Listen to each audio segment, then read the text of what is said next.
Baik, ketika kita menemukan secara tiba-tiba tumpahan cairan infeksius, apa yang akan kita lakukan?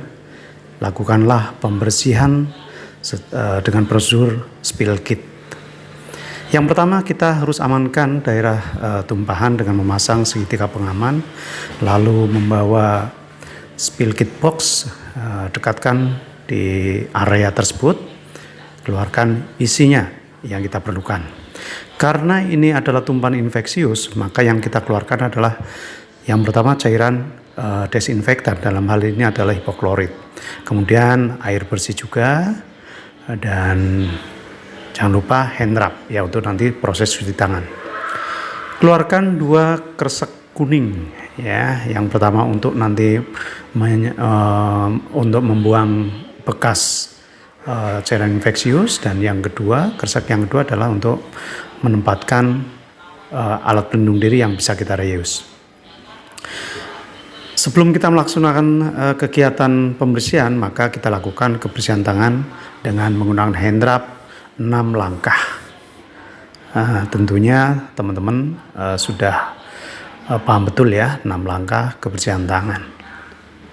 Setelah kita melakukan kebersihan tangan, maka urutan pertama kita harus memakai APD. Ya, harus ingat teman-teman, APD kita memakainya atau cara memakainya secara berurutan.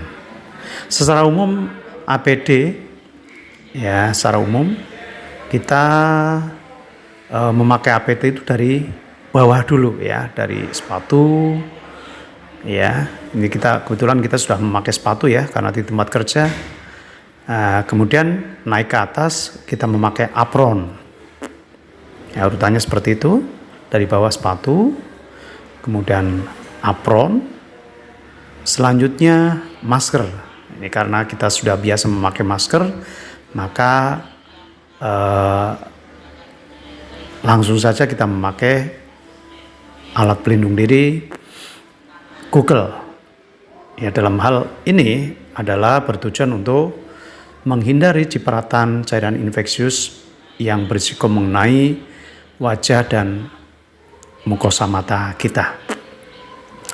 Selanjutnya lebih ke atas lagi, yaitu memakai nose cap dalam rangka untuk melindungi rambut dan kepala kita dari bahaya cipratan. Dan yang paling akhir kita pakai adalah sarung tangan. Akan lebih baik sarung tangan yang kita pakai, di samping sarung tangan bedah, kita juga harus mempersiapkan sarung tangan rumah tangga. Kalaupun tidak tersedia, cukup dengan memakai sarung tangan bedah.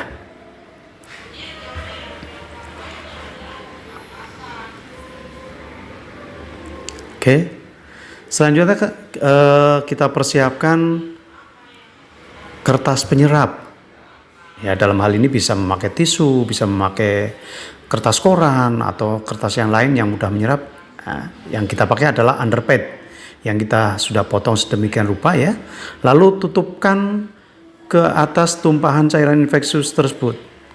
Kita diamkan beberapa saat sampai cairan infeksius itu terserap oleh kertas penyerap.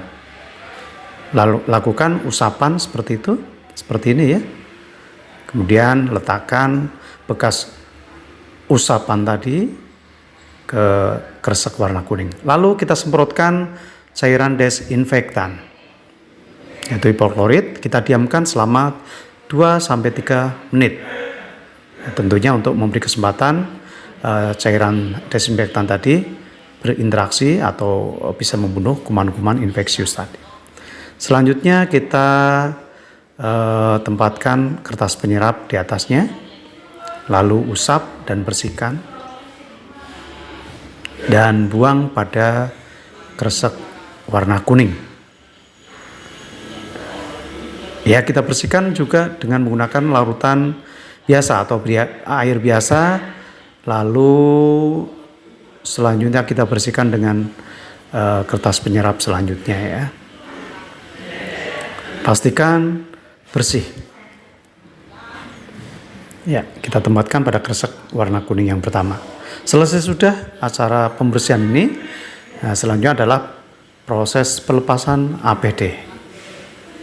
Ya, untuk diketahui proses pelepasan APD kebalikan dari cara teknik pemakaian APD. Kalau pelepasan berarti kita harus dari atas dulu, yaitu tangan kita. Kita lepas tadi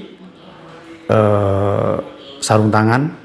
Nah, kebetulan kita pakai sarung tangan rumah tangga yang kita bisa reuse, maka tempatkan sarung tangan tersebut di kresek warna kuning yang satunya. Nah, kemudian untuk APD yang tidak bisa direuse kita tempatkan kita campur dengan kresek tadi buangan cairan infeksius. Dari atas ya tadi sarung tangan, kemudian neskap, kemudian Google kita tempatkan di kresek berbarengan dengan yang bisa direuse. Kemudian masker, lalu yang terakhir adalah apron. Apron kita tempatkan ke kresek infeksius ya, karena tidak akan kita reuse. Selanjutnya kita tali ya. Mohon diperhatikan pula teknik penalinya, jangan pakai tali kelinci, tidak boleh ya. Kita pakai cukup seperti tadi ya. Kemudian kresek kuning yang satunya juga seperti pertama tadi ya, ditali seperti itu. Ya, oke. Selesai sudah. Nah, kita bereskan alat-alatnya teman-teman di spill kit box. Dan untuk terakhir setelah kita membereskan tadi, kita lakukan kebersihan tangan. 6 langkah kebersihan tangan. Tentu teman-teman sangat paham sekali ya teknik pembersihan tangan atau kebersihan tangan yang kita biasa lakukan dalam keseharian kita. Baik, lalu kita bereskan semuanya spill kit box-nya. Oke, kita bawa ke tempat semula. Kresek kuning, kresek infeksius dan APD yang mau kita use, kita bawa juga. Nah, untuk proses terakhir jangan lupa nih, kita suruh mungkin tenaga cleaning service ya, untuk dilakukan pembersihan atau pengepelan lantai seperti biasanya. Nah, selesai sudah prosedur penanganan tumpahan cairan infeksius. Oke, semoga bermanfaat teman-teman. Ini aja.